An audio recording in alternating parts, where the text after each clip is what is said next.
Bible मुक़द्दस की 33वीं किताब मीका की किताब मुख्तसर तारुफ। मीका नबी यशायाह का हम असर था। वो जनूबी सल्तनत में यहूदा के एक देहाती कस्बा का बाशिंदा था।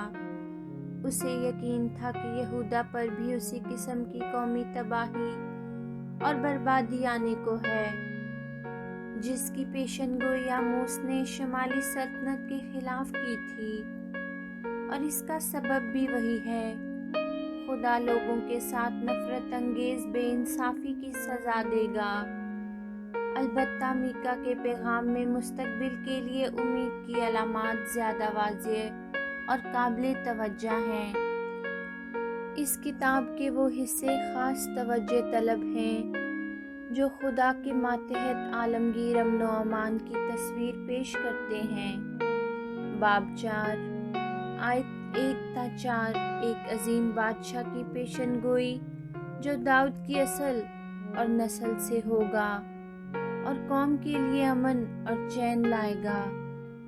बाब 5 आयत 2 ता 5 और एक वाहिद आयत बाब 6 आयत 8 में इन बहुत सी बातों का खुलासा है जो इसराइल के नबियों ने कहीं। खुदावंद तुझसे इसके सिवा क्या चाहता है कि तू इंसाफ करे और रहमदिली को अजीज रखे और अपने खुदा के हजूर फरोतनी से चले।